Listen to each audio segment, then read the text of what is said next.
Today we're going to build a website for a business that's practical, like a law firm, in space. It's like a normal law firm, only better. The site is filled with clever prose, the likes of which we haven't seen since Conrad, Wolf, and Dostoevsky, which coincidentally is the name of an actual law firm. We're going to move fairly quickly, and some of this might seem tedious, showing every single change to every single value, but we're fanatical about making sure we don't brush over anything. You can skip around this content or speed it up, mute it if you'd like, if that's your thing. We've all done it. It's okay. Dale edits most of the audio on his system on mute anyway. Focusing on 5 main things. We're covering 5 core parts. Layout, how we're designing, styling, and developing for all devices right on the page using the designer. We'll cover the CMS, how we're managing content. Collection pages, we'll design full pages for each team member, practice area, and blog post. Collection lists, we'll use these to link to those full pages. And finally, we'll do organization, how the site is structured and linked together, how we set SEO titles and meta descriptions. And when we're done with that, as a bonus, we'll build the rotational parallax we see here on the homepage, which of course responds to the position of the pointer. And as we're covering these topics, keep in mind, we have tons of detailed videos and guides for everything from the basics of Flexbox to advanced triggers and animations and typography and SEO. All of this is on Webflow University. So if you need to brush up on anything or reference some of the more advanced content out there, it's always at your disposal. But let's start today with layout. This is a blank project, and our goal is to turn this into a not blank project. So we can go over to the Add panel, and we'll go down and drag in a section. And that's it. We've turned this into a not blank project. Let's keep going. Now, before we go any further, let's make sure to drag in some assets. These are 2 images, a logo, and a background image we'll be using later in the project. But for now, with our section selected, let's create a class, and we can call this Home Hero. And for our Home Hero section, let's give it some type of height. We can do this in pixels, like 500 pixels, or we can do it in other values like VH, 60 VH here. And what we can do once we've set that value is put in a heading. We can drop any elements inside. In this case, we're double-clicking to edit the heading, and we're calling this a firm specializing in legal matters that are out of this world, which is a pun, a space pun. Let's continue by putting a button in our section. We can create a class for this as well, call it button. And once that class is tied to the element, we can duplicate. We're just copying and pasting here so that each of these button elements has the button class applied. Let's name these. We're double-clicking to name each of these. We have Learn More, Practice Areas, and of course a third button for Contact Us. All right, so once this is done, we can select the section and start setting up our layout. In this case, we're using Flexbox to vertically align to center all of our content. But before we continue, let's make a critical change to our body. This is our body all pages tag. And changes to our style panel here, changes to styles in the body all pages tag, won't just apply to this page, this particular page in the project, but it will apply as a default for all pages that we end up creating in this project. So let's continue. In this case, we're making changes to the font color. This is the font color for the body all pages tag. And we can select from any number of fonts in our project, but we can also go to our project settings. And from our project settings, we can always navigate on over to the Fonts tab. And here we can use Adobe Typekit or custom fonts. In this case, we're going to scroll down and select one of the Google fonts. And once we make our selection, we can select variants we'd like to include for that specific font. Here we're selecting a number of different font weights and font styles. Once we're done making our selection for fonts, we can go back to the designer. In this case, we're going to go back to our body all pages tag. Why? Because we're not done switching away from Arial yet. And so we can solve that by scrolling down and making the selection of the new font we added from Google Fonts. Once we do that, that changes our default font throughout the project. Let's drag in a div block here. This div block, we're going to create a class. We're going to call it Home Hero Wrapper. We're going to use this to organize some of these elements we've already created. We'll drag in our heading. We'll drag in our buttons. We'll do these one at a time. Keep in mind, as we drag in buttons, everything here is visual. So that means if we need to reorder any of these buttons, we simply drag and drop right into position. So once we have our buttons organized the way we want our buttons organized, let's select our Home Hero wrapper. And we can use flex layout on these as well.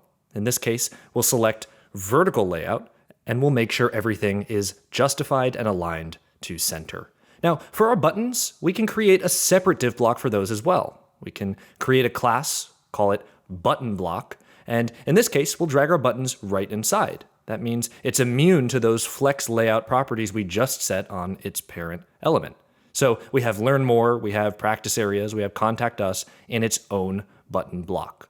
Let's style our buttons. We can start by making a change to the font color. Let's make the font light gray. We can make an adjustment to font size, just like you'd expect, using up and down arrows to adjust things like letter spacing, character spacing. We can also go and make changes to margin. Making margin changes is as simple as dragging to the left and right, but we can hold down Option or Alt and drag to adjust opposing sides at once. And we can do the same thing for padding, adjust the space on the inside. In this case, we're adjusting the top and bottom padding, and now we're adjusting the left and right padding. Again, holding Option or Alt to adjust opposing sides at the same time.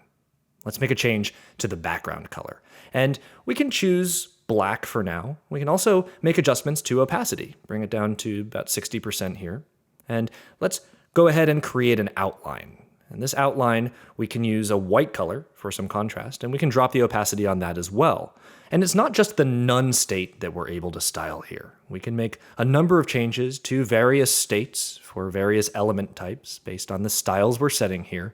In this case, we're going to make changes, a number of changes, to the hover state. Now, the hover state is based on the none state, so we're inheriting those styles we just set on our buttons. In this case, on hover, we might want the text color to turn to white, so when we hover over, it now turns to white. Let's add another effect here. We can do a text shadow, and in this case, we're going to use a shadow color of white to add a subtle glow effect. That way, on hover, we're able to create a glow around each of the text characters. Let's set the blur to something a little bit wider, like 12, and now on hover, we can see not only does the text color turn white, we get the glow as well. Let's make adjustments now to the outline. So on hover, we want our outline to become full white. The problem is, in the designer right now, these element edges are visible, so we can actually toggle those element edges, and now we can see that our visibility does indeed look great, and put the element edges back on. Going back to our none state, we can add transitions. Now, a transition is going to create a state change that covers a particular period. In this case, we can adjust that. It's 200 milliseconds by default, but we can animate over 500 milliseconds. Really can put anything we want in there. And we're creating a number of changes. In this case, we're creating another one for our text shadow. We're doing a different transition for each style that we've affected. So now, when we hover over our buttons, we can see that the text shadow and the text color are indeed transitioning over 500 milliseconds. Let's keep going. We'll add another transition. In this case, we're going to affect the border, and we need to adjust that 200 milliseconds again here to 500 milliseconds. And finally, if we go to preview this, if we go to preview mode, we can see our hover effect in action. Each of the buttons responds just as we've styled them. Let's continue by selecting any of our buttons and going back to the hover state. In this case, we might want to make a change to the background color as well. Remember, we created a 60% opacity at first. We can just crank this to 100. And on hover, we can see now that it becomes 100% full color. But the transition hasn't been added. If we try to add the transition in our hover state, we can't, so let's go back over to our none state, and we'll create a transition. This time, we'll scroll down and affect the background color, since we made a change to that background color, and we'll close out of that transition. All of our transitions for all of our styles that we just created have been set. Let's select our heading, and in this case, let's style our heading. We'll create a class. We can call the class something creative like big heading. And from here, we can make a number of changes to typography. In this case, we're selecting a light variant of this font, and we'll make some adjustments by using the up and down arrows on font size. Same thing with line height here. And we can move on to more interesting things, such as character spacing. We can just type in a value. We can adjust all caps. And we can also make adjustments to the element itself. For instance, Shift-Enter can knock down a bit of text to a new line, and we can highlight any bit of text and wrap it with a span. The span, of course, lets us style independently. In this case, we'll call this one Mega Focus. We'll call this span Mega Focus. And for Mega Focus, we're going to make a font selection. We'll create extra bold weight here. And we'll also increase the font color brightness to full white. And we'll go ahead and select our Home Hero section to center the text. Of course, that's going to pass down. That will be inherited by its children text objects. Let's make an adjustment to this button block. We're going to add some top margin here to give it some breathing room, some space. And on our Home Hero, we can set a background. In this case, a background image. And we're going to pop in that image we dragged in before, one of those assets we dragged in before. And we can make a number of changes to this background image. In this case, we're going to center it and set it to cover. And now it's sized perfectly. Quick note about Flexbox is it enables us to set properties on its children. Lets us set styles, layout properties on the children. So we can make adjustments here and actually align to the bottom and then add some padding so that we're able to control this Home Hero wrapper we created in terms of layout. Now, when we make changes to something like line height, you can see everything happens from the bottom. It respects those Flexbox properties. Let's continue by adding now a navbar. Since our main hero section is completed, we'll drag in a navbar, which we can do anywhere. In this case, we're going to drag it right into the body, right at the top of the page. And we could go over and create a class for this, but in this case, we'll go ahead and make a change to the background color. We'll set the background color for our navbar to black. And by doing that, you can see our navbar class was automatically created. Classes are automatically created once we style an element. Let's continue by dragging in a logo. And our logo is now inside this brand link block, and we can just grab it and resize. Just eyeball to see what looks right. Now, we also have 3 nav links. They're not very visible right now. Let's, instead of creating a new class, let's build based on our button class, the one we created for each of the buttons below. And we can apply this manually to each and every button that comes set with the navbar, but in this case, we'll create a combo class. A combo class lets us style on top of the button class, using the button class as a base, and it won't modify. None of the style changes will modify the original button class. So let's duplicate. We're just copying and pasting here. And just like the buttons before, every single one of these elements, every button here, is holding the button class with the nav combo class. We're just going in, double-clicking, and making changes to the text. So we have each of our 5 main sections for our website. With any of these selected, we can adjust top margin. We can also go down, because we don't need it, and get rid of the border. Change the style on the border to none, which will be much more fitting for the navbar. Now, keep in mind, if we select any of our original buttons, because that's the base class, changes to this, like font here, will actually show up in that combo class as well. Keep that in mind as we're styling using combo classes. For now, let's continue making other changes, like selecting this container here. We'll call it nav container. We'll create a class called nav container, and we'll set a minimum on this to 100%. That's going to let us take full width for the content inside that navbar. And we can grab the navbar itself, and with the navbar itself selected, we can make changes to padding. We can do this independently, as you see here, or we can just hold down Shift and drag to adjust all sides at once. In this case, adding enough breathing room, about 30 pixels, seems just right. We can do the same thing for our button nav, our combo class, and make sure the spacing looks great there too. Finally, on the navbar, let's create a lower border. We can affect just one side, and we can choose a color that works great here. And rather than guessing at this color every time, we can go ahead and create a swatch. We can check to make this a global swatch, which means if we end up changing this color in the future, any place that we've used this swatch, if we change that swatch color, will also be affected by the change in color. Let's continue with our footer. Footer, in this case, we're using just a simple div block, setting a height of 300 pixels, just as a standard right now. Let's drag in from the add panel, let's drag in a text block. And this text block is going to serve as our copyright notice. In this case, we're going to use Flexbox on our div block, our footer here, to center the content. We can double click to edit the text and type a copyright. In this case, copyright Astro Law Firm, all rights reserved, basic copyright notice here. And we can actually grab from our asset panel, we can grab our logo again, which is unbearably large. So let's resize that. And by default, our flex items are being arranged horizontally because we never chose vertical under flex layout. So let's choose vertical under flex layout. Let's continue by grabbing a text link from our add panel. We'll just grab a text link and drag it in. We'll use this for some of our footer links. Now, you might notice that nothing right here is visible. We can double click and edit this text and write Facebook, but you really can't read this, and that's okay. It's time to style the text link. And in this case, we can use our button class again.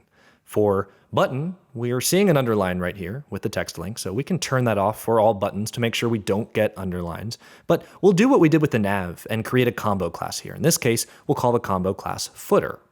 And we'll set the background color to transparent.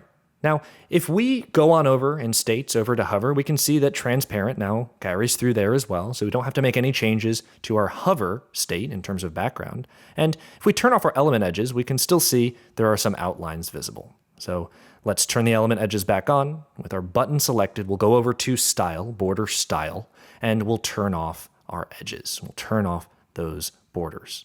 Now, let's copy and paste. Again, the button class with the footer combo class is applied to each of these, and we can double-click to make changes to each of these. Of course, in addition to Twitter and Instagram, we have MySpace Law Firm, and we can make the last one a Contact Us button, which, when we build it, will route us to our contact page.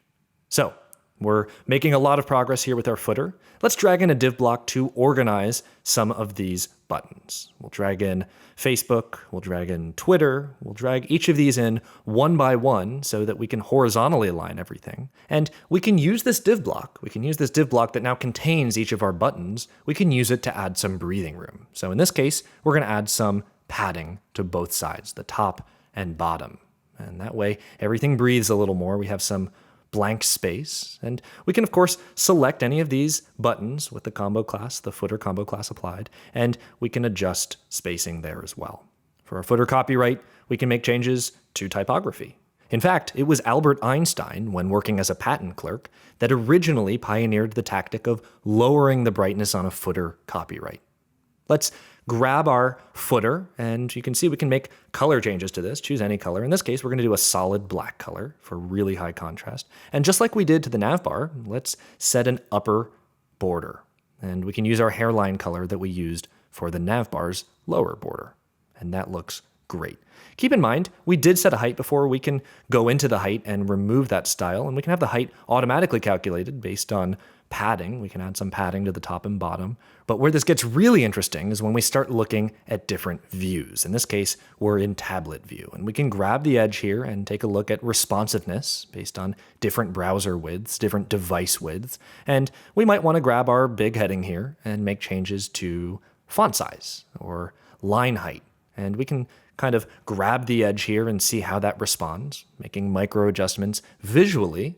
And as we do that, these changes are affecting tablet, they're affecting mobile landscape, and they're affecting mobile portrait, but they're not affecting the styles we made on the desktop view earlier.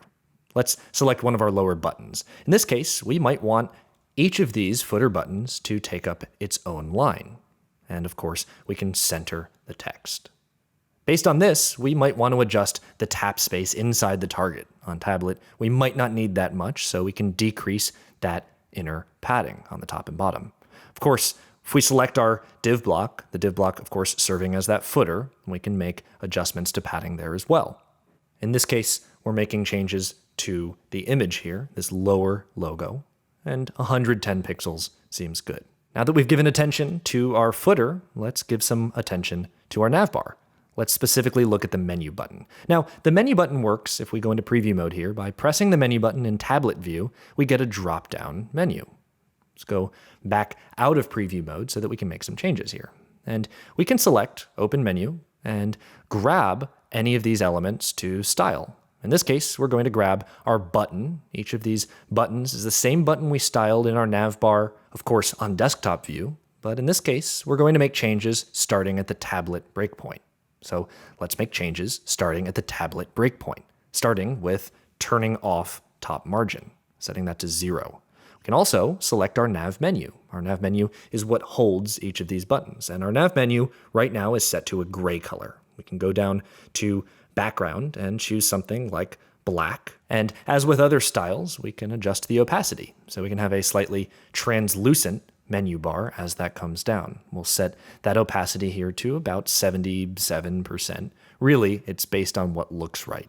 Of course, here we can make a change to a darker gray color, more of a slate, and we can also make changes to the buttons themselves. With any of the buttons selected, we can make them transparent. So we can see right through the buttons. They're still clickable, they're still tappable. So if we go in and preview this and press our menu button, we can see right through the button and everything works as expected. Let's go back to the designer out of preview mode and select our menu button. We can actually style the menu button. So let's create a class called menu button. We can press open menu and go back over to the style panel.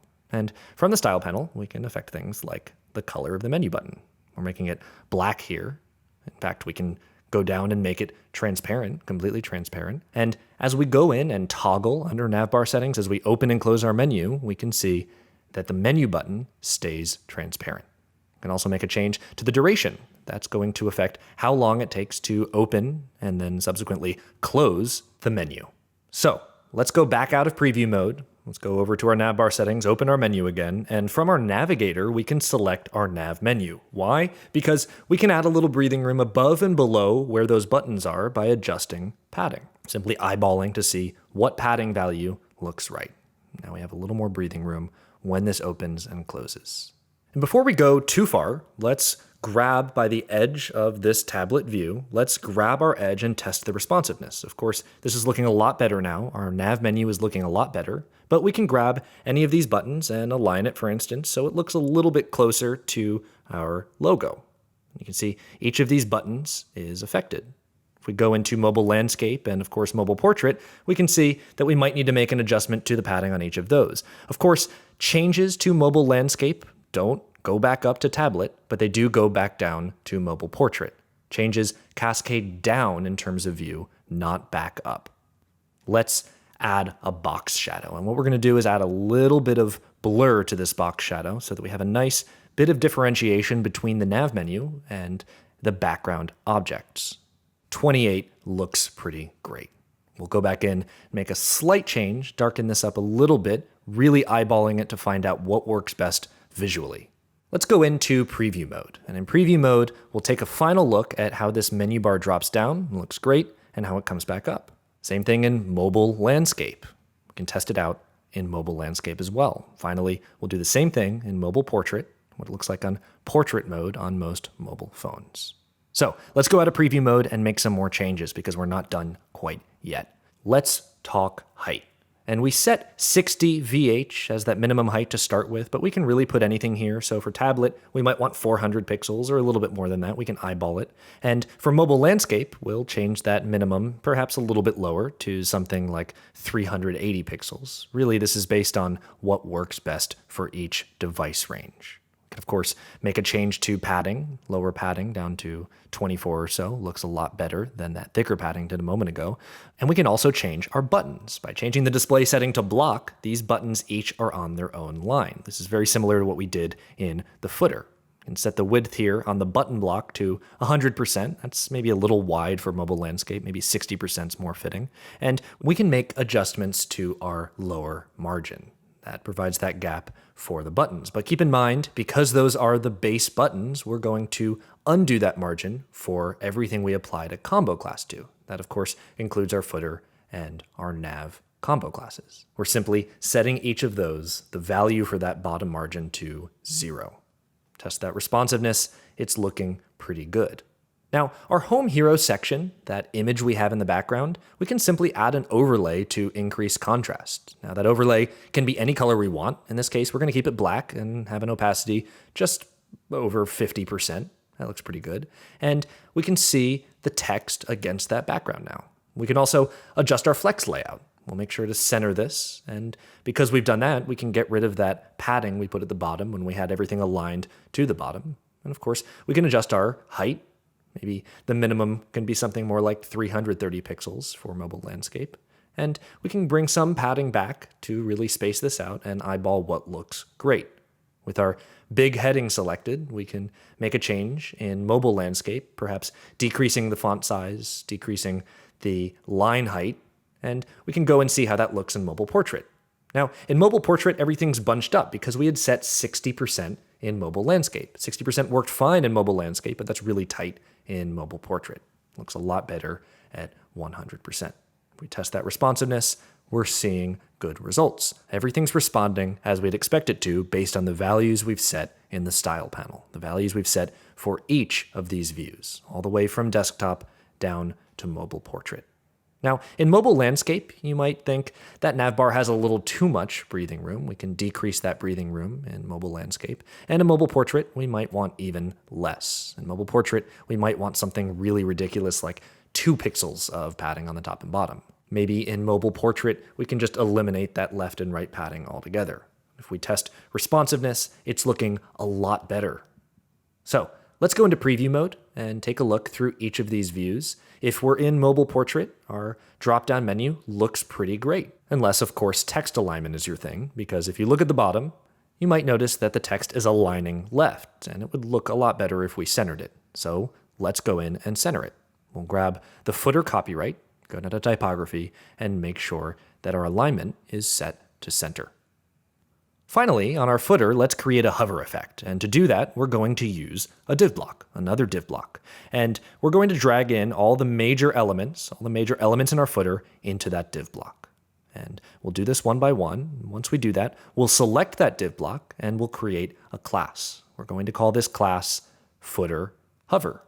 And this is what we're going to apply the effect to. First, let's do our flex options. Make sure that we're vertically aligning and make sure that everything is centered.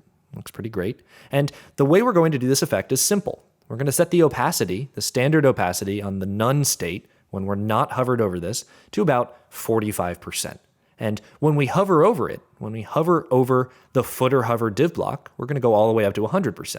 And if you test that, you can see it goes from 45 to 100. Works fine. Let's add a transition.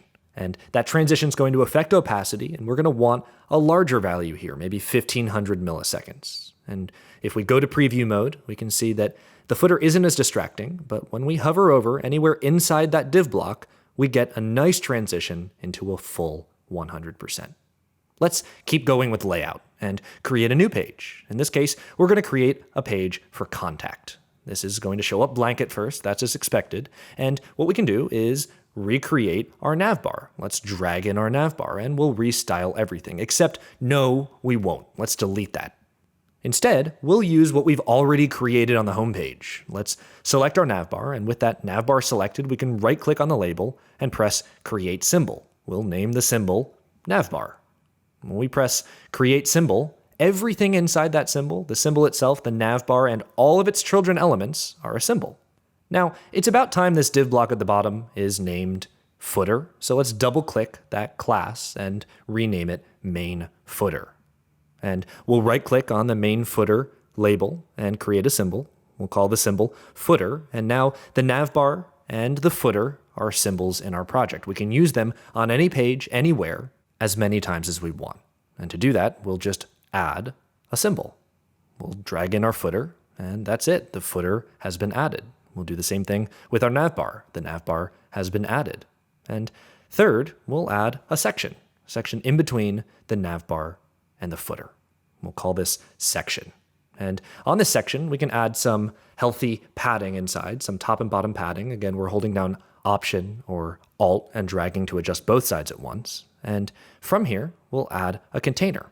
The container, of course, sits inside the section, and we'll create a class, main container. And this class we can style independently. We'll create a light gray color, and we'll set a radius on our border here so we have rounded edges. And for our main container, inside of this, we can give it some company. Let's put in a heading. And this heading is whatever we want it to be. Double-click to edit, and we'll make this Contact Our Attorneys. And from here, we can select that heading and create a class. But we've already created that big heading before. Let's go in and take a look at where that color's coming. It's currently being inherited from body, all pages. That's fine. We can override that in a moment. Let's give that heading some company and drag in a paragraph. That paragraph and that heading now live inside our main container. Now, with our main container selected, we can adjust the font color, and it's affecting its children as well. Those children are inheriting the font color from their parent. And we'll create dark text as a global swatch, so we can use that on different types of text objects as we're styling throughout this project. And this main container can have a variant. We're creating a combo class called centered, and we'll do just that. We'll make sure that the typography, the alignment, is centered. We'll also create some padding on the left and right, and some more padding on the bottom, and maybe some more padding on the top. And we're spacing this out so that this main container can be used not only on this page, but on other pages as well. Let's add in a contact form. We'll drag in a form block from our add panel, and in this case, we'll delete the field labels that come with that form, and instead add our own element. In this case, we're going to use a text area element, and this is going to help us give people the option to add comments if they have an optional comment they want to add. So we'll go into the input settings by double-clicking, and we'll change the placeholder for some of these to simplify everything. In this case, we'll make it required. Their name is required. The second text field, we'll go in and change that placeholder to your email. Again, this is already required. And for the third one, this text area, we'll make sure that the name is updated from a generic field to comments. And for the placeholder, we can also write comments, but we'll indicate that it's optional. In this case, we're not going to press required because it's optional. So for each of these text fields, just like all the other elements we've styled, we can create a style. We can create a class that's used to style each of these elements. And we're using the same one here for all three of them, text area, and changes to any one of them will affect the others. In this case, we'll edit the placeholder text color, the font color, and make it perhaps dark text. That looks pretty good on white. While we're at it, let's go into our main container's background color and brighten that up just a little bit so that we get that low contrast we're looking to achieve here. And for the submit button, we've already created a button class. In fact, we called it button. So let's apply that class here as well. Now, we can create a combo class just like we did for footer, just like we did for nav. In this case, we're creating one for form, and we can set its own properties, its own style properties here. In this case, we'll do 100% width, but it also has 5 pixels margin on the left and right. We can get rid of that so that it's a full width object, full width button in the form. Upper margin here, creating some nice white space. Lower margin on each of these text area elements is looking very good as well. Let's add another asset to our project. In this case, we're going to grab from Jeremy Thomas this extraordinary photograph, which is going to upload right into our assets panel. And now that it's in our assets panel, we can access it. So on our section, we'll set a background. We'll use that image we just uploaded as the background. We'll set it to cover and center, and it looks really great behind our main container. Now, to add a little bit more contrast between the container and the background, we're adding a simple drop shadow. We're going to make it super blurry, like 40 pixels, and we'll drop the opacity of that dark color on that shadow to match. Now, our form button is unique to this page. Again, it's its own combo class. So let's go in and use the eyedropper to pull one of the colors from the background. And that looks pretty good. We can adjust that using the color picker to get it just right. And once it's done, we can make some other changes like getting rid of the border and maybe increasing the font color to a full white so that the contrast looks really good. And on hover, we're still getting that glow we set on the original button. So that's our contact page. Let's link up the home page and the contact page to the actual links. In this case, the home page we want us to take to home, and the contact page we want us to take to contact. But notice on contact, it turned blue. That's because it's the current page. We're currently modifying that link. That link takes us to the contact page. Now, notice how when making that white, every single button nav turned white. What we want to do is make a higher selection. We're selecting the current state, and in that case, we'll make it white. So every time we're on a page in this project, every time we're on a page using that button nav, the current page will turn white. If we select home, home is white. If we select contact, that font color is also white. Let's look at this on different views. In tablet, it's looking pretty good. In mobile landscape, there's a little bit of crowding. That's fine. But we might want to make a change to our paragraph first. In fact, let's go into our all paragraphs tag. In all paragraphs, we can make changes to the way all paragraphs in our project behave by default without adding a class. And so we're making adjustments here. Of course, we can set line height in terms of a number. It doesn't have to be pixels. We can set that based on our dropdown, and we'll set it to something like 1.5, 1.4. 1.5 looks great. Let's go down to tablet, and perhaps we want to make a change to the font size there, 14. Same thing in mobile landscape, mobile portrait. Perhaps we want to decrease the font size there so it's more practical. We can fit more text on the screen. Mobile portrait down to 12 pixels. So we have each display, each view using a different font size. While we're in mobile landscape, let's adjust the padding on the left and right. We'll go over to tablet, back to desktop. Things are looking really good. Now, we can get really specific with this. So if we want to adjust the padding on the top, basically removing that padding, or adjust some of that padding on the bottom, removing that padding, just really tighten things up so we're not losing valuable screen real estate on mobile devices, we can do that too. In this case, we don't even need that section visible, so we'll completely eliminate the padding. For our main container, remember we have those rounded edges, that radius. Let's turn that to 0. So the main container is taking up the full dimensions of the section. So looks great on all screen sizes. We can affect some of our lower margin there on the text area objects. That looks good. Beautifully responsive on each display type. That is layout.